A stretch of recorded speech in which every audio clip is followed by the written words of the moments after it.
હમણાં એક હોસ્પિટલમાં બાળકનો જન્મ થયો, તે જન્મતા વેત બોલ્યો. નગર ખરેખર જે વસ્તુ જયારે સારી લાગતી તે લાગે ને, જન્મતા જ બાળક રડવું જ જોવે, રડે તો જ રૂડું લાગે. ન રડે તો ડોક્ટર ઊંધું રાખીને રડાવે છે, પાણીના સાપવાના કે રેડ ને. એક છોકરાને સાહેબે કીધું રેડ ને, એને ડોક્ટરને કીધું મૂક ને. હું કામ રડું, હજી હાલ્યો આવું છું. ડોક્ટર મૂક્યા પછી ક્યાં ગયો છે એની કલ્પના કરો, વંડી ઠેકી ગયો. પણ હમણાં એક બાળક તો રડ્યું, સાહેબ રડ્યું નહીં. નકર હાસ્ય સારું જ છે, પણ જન્મતા હશે તો કેવું લાગે? જન્મતા હું એનું ગામ મૂકીને વયું જાય કે આ ભૂતના પેટનો કોણ આવ્યો એમ નહીં. જે વસ્તુ જયારે સારી લાગતી હોય ત્યારે. આજે જો આ ભૂરાભાઈ હોલના ગ્રાઉન્ડમાં મારો ભૂરો સફળ થયો. મારો જોક્સમાં તમે જાણો છો કે મારે એ પાત્ર છે, ભૂરો છે. તો એ ન્યા હું ગુજરાતમાં ભૂરો કર્યું તો આજે ભૂરાભાઈ હોલમાં આવવાનો અવસર મળ્યો. તમે જે ધારો નહીં થાય.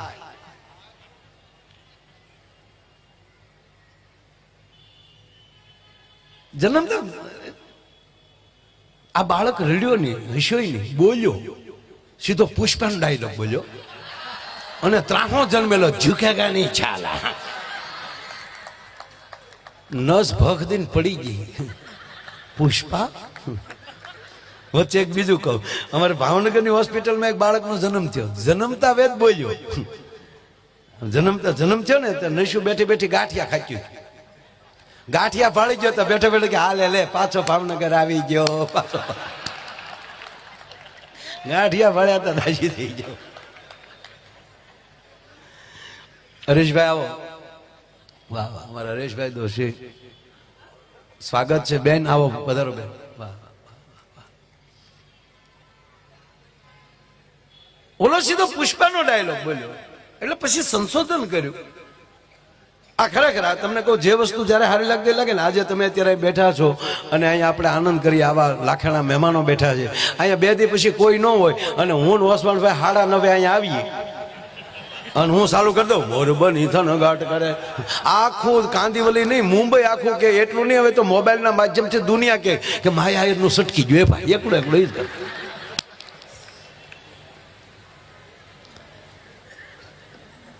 અને માતાઓ બેઠા એટલે મને હાવ તમને નવું બ્રાન્ડ કહું. હાવ બોલે આરો આમ ઉગે બહુ હળું કરે. જો આ મારા 55મો વર્ષ હાલે, જો એ 80 તારીખ હોય તો. પેલા કે તારીખ લખતા નહીં, ભણાવવા મોકલીએ ત્યારે માસ્તર 5 વર્ષનો અંદાજ મારે તારીખ નાખી દે. પણ ના, મારે 80 તારીખ છે. હા, અખાત્રી જ હતી ને એટલે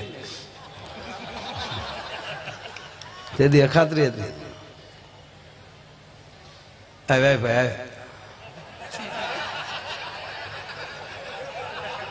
જો આની પાસે એક એની કલાનું સાધન છે ને, તો આપણે આમાં ગમે એમ આખ્યું કરે તો આપણને મજા આવે. આગળ કેમેરા વગેરે કરે, લે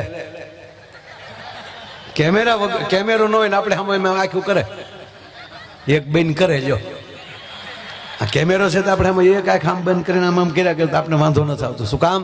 એની પાસે કલાનું એક સાધન છે. પણ આ બેનો બેઠા, મારા 55 વર્ષ થયા એટલે આજથી 30-40 વર્ષ પહેલા આ બહેનોમાં કેવું જોઈ કહું. 30-40 વર્ષ પહેલા જે પરણ્યા ને એ બહેનો જે આવ્યા ને, એની બિચારીની સેન્ડવીચ જેવી હાલત છે. કારણ કે એ આવ્યું તેથી હાહુ માથા ફેરે ગયું અને હવે એના છોકરા મોટા છે તો વહુ માથા ફેરે આવ્યું. એને તો હાહુનું વહુનું બેયનું સહન કરવાનું રહ્યું.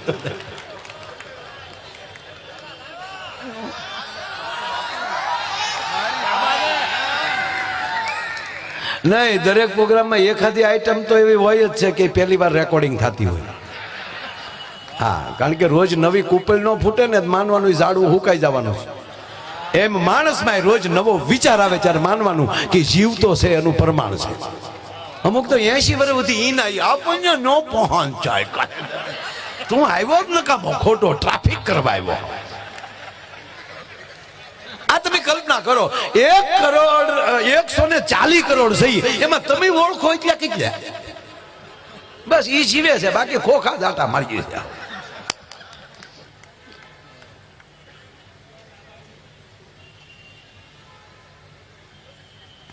ઓલાનું સંશોધન કર્યું કે જન્મતા જ પુષ્પાનો ડાયલોગ બોલ્યો કેમ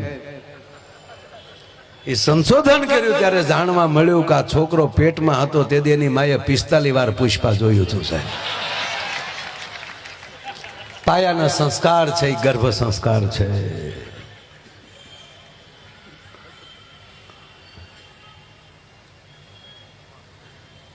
યોગેશભાઈ આપનો પ્રોગ્રામ હોય ત્યારે નવા શબ્દો બહુ આવે છે કારણ કે આપ એવા બેઠા હો છો તારી 35 વર્ષથી બોલ્યું છું અને અમુક કાર્યક્રમ એવા હોય ટિકિટ શો કે એમાં એક સબ્જેક્ટ જ આપ્યો હોય કે હાસ્ય જ કરાવવાનું છે તે હાસ્ય હાલતું હોય કે મારી પાસે જોક ખાલી નથી થઈ જતા પણ આપ બધા આવું બેઠા હોવ આવું સાંભળતા હોવ ત્યારે અંદરથી માયાનો માયલો એમ કે આજ અહીંયા આ વાત કરી અહીંયા મજા આવશે એટલે શબ્દ પકડાણો છે કે ધરા એ માં છે પુરુષ મેહુલો છે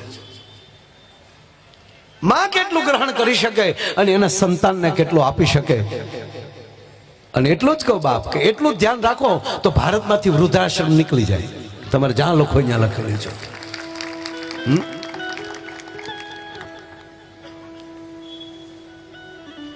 મહાભારતનું યુદ્ધ 7 કોઠાની રચના ભગવાન કૃષ્ણ અને અર્જુન હાજર નથી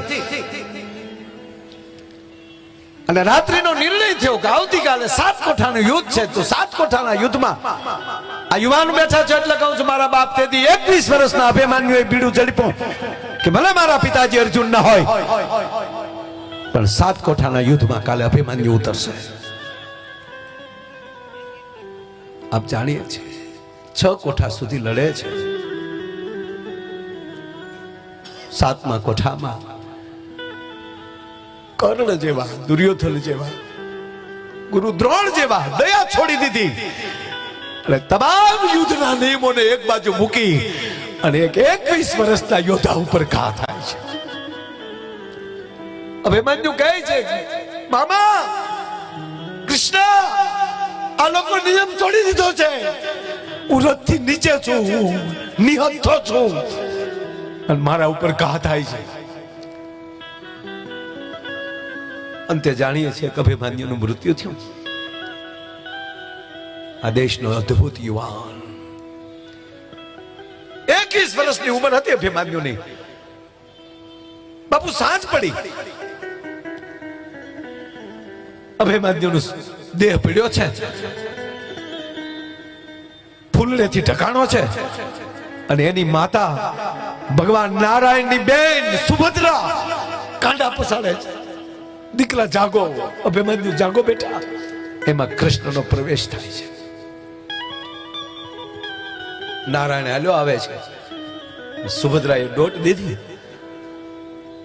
કૃષ્ણના પિતાંબરના 2 છેડા પકડ્યા ગોપાલ મારા અભિમન્યુ એની પત્ની ઓતરાને હજી હું તેડીને આવી દીકરી હજી ઘરે પહોંચી છે એના પેટમાં 5 મહિનાનો ગર્ભ છે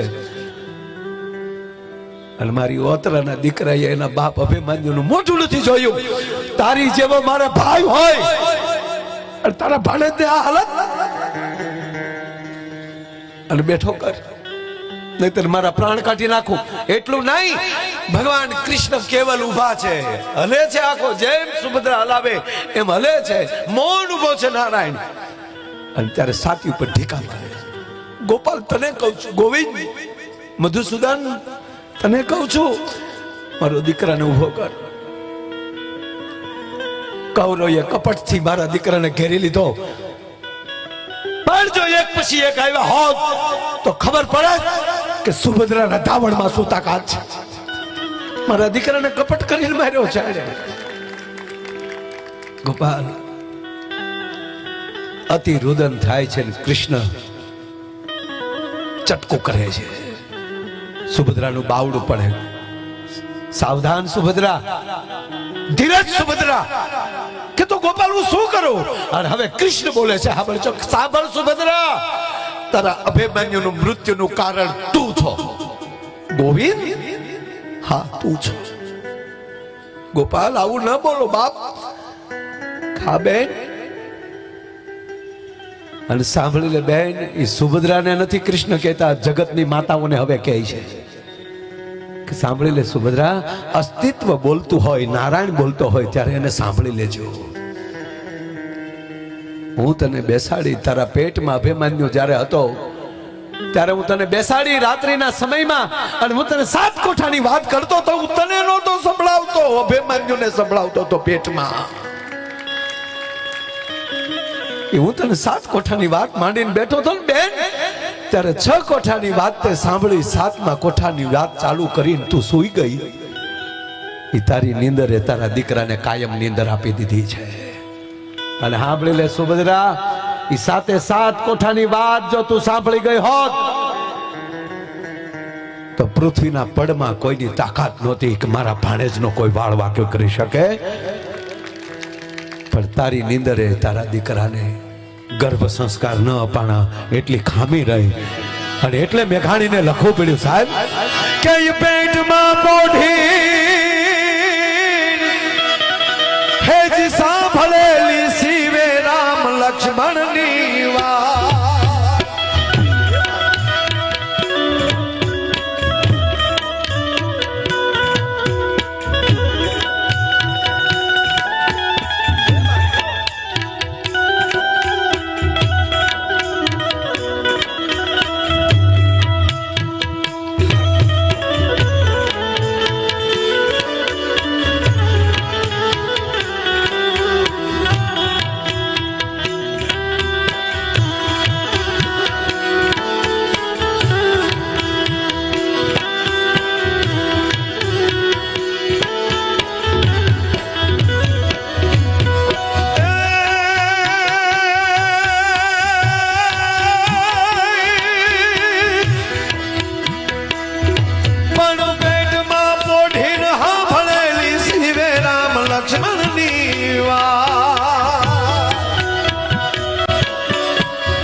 લક્ષ્મણની વાત રે બાપ, રામ લક્ષ્મણની વાત.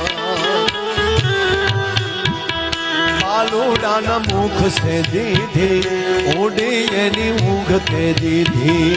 શિવાજીને નીંદરું નાવે, માતાજી જબાય ઝુલાવે.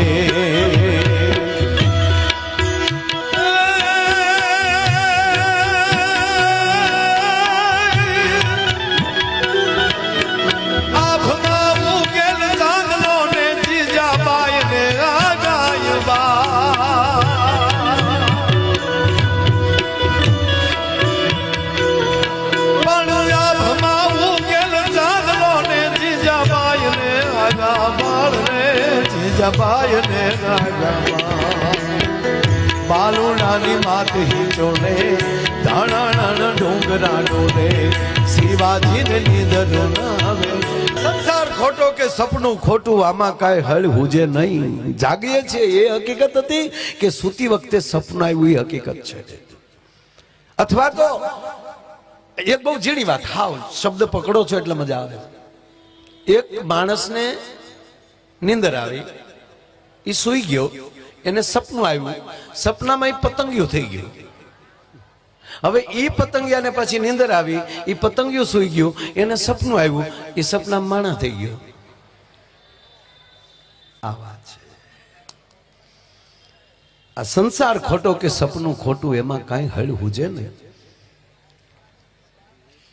પણ આવી લહેર ચડે લખ લાખ દરિયાની લૂંટતા રહેવું. આ જીવન નથી જંજાળ, જીવન છે જીવવા જેવું. ઘણા નથી કોઈને ઘીરે જાવ ને તો એ બસ એવી દુઃખની જ વાતો કરતા હોય. કરોડપતિ હોય ને તો એની ઘીરે જાવ તો દુઃખની જ વાતો. અમારા બાપા ગુલ્ફી વેચતા. હવે વાડીલાલ ખાને કે હજી તારે ખોખું જ ગોતવું છે. અમે એટલા વર્ષથી મુંબઈ આવ્યા પણ ફલાણા ભાઈએ અમને હેરાન બહુ કર્યા. કોઈ કોઈને હેરાન નથી કરતું ને કોઈ કોઈની સફળતામાં કોલું કરતું નથી. પોતાને જ બધું કાર્ય કરવું પડે. આ લખો અહીંયા લખી લેજો. કોઈ તમને એમ કહેતો હોય કે અમે આમ કરો તો આમ થઈ જાય, નહીં. તો ભગવાન કૃષ્ણ જ અર્જુનને નો કહી દે કે લે હું તને દોરો બાંધ દઉં, તું હુઈ જા અને 21 કરી નાખજે, જા ઘરે જઈને હુઈ જા, તું જીતી ગયો. નહીં, તું ઊભો થા, તારે જ કરવું પડે. હું કેવલ માર્ગદર્શક બની શકું. અને આ માતાઓ બેઠા છો, મારી માવું બેઠ્યું છું. આખા ભારત વર્ષની જવાબદારી તમારી પાસે છે. આ દેશની સંસ્કૃતિની જવાબદારી આ માવુની છે. અમે પુરુષ જે છે એ તો મેહુલો છે. જવાબદારી ધરતીની છે કે કેવું પોદો ઉગાડવો એને. જે મેં પહેલા શરૂ કર્યું સબ્જેક્ટ રહેશે. આજ ધરતી માં છે, એની સંતુલનતા ન ગુમાવે. વરસાદ ગાંઠતો આવી શકે, આંધી આવી શકે, તુફાન આવી શકે, પણ ધરતી એની ધીરજ ન છોડી શકે. અને વિશ્વની કોઈ એવી યુનિવર્સિટી નથી સાહેબ કે 5 વર્ષનું બાળક જે કરે છે ને માં ઘરે, એવું જ્ઞાન કોઈ આ વિશ્વની યુનિવર્સિટી ના આપી શકે. અને એમાંય તે ગર્ભ સંસ્કાર જે આપી શકે છે એવું બીજું કોઈ ના આપી શકે. મૂળ સંસ્કાર ગર્ભ સંસ્કાર. પેટમાં બાળક છે ત્યારે તમે કેવા પાઠ કર્યા છે, ત્યારે તમે શું કર્યું છે? યસ, શાસ્ત્ર છે એનું. તમારે કેવું બાળક જોવે છે તો એવા કયા શ્લોકનો તમારે પાઠ કરવો. 3 મહિનાનું અનુષ્ઠાન આવે ગર્ભ સંસ્કારમાં. એ 3 મહિનાનું દોનો દંપતી અનુષ્ઠાન કરી લે અને જે તમે કલ્પના કરી છે એવું સંતાન ન આવે સાહેબ, તો આ શાસ્ત્રની માથે લીટી મારી દેવી પડે. આ દેશના વૈદિક ઋષિઓએ આપણા 16 સંસ્કાર ભાઈ બધાને ન મળી શકે, બધાને ન મળે. આપણે માની લો કે હું આયર છું તો લઈ તો જનોઈ લઈ શકાય, પણ ભૂદેવને જે યજ્ઞોપવિત સંસ્કાર મળે એ ન મળે. સંતો છે અથવા તો આ ઓસમાણભાઈ છે મુસ્લિમ ભાઈ, એને અગ્નિ સંસ્કાર ન મળે, એને સમાધિ સંસ્કાર હોય. તે સમાધિ સંસ્કાર આપણને ન મળે. 16 બધાને નથી મળવાના, પણ સાચી ઠોકીને કહું, ગર્ભ સંસ્કાર તો એકો એકને મળતો હોય છે, કારણ કે ઉત્પન્ન સ્થાન માં છે.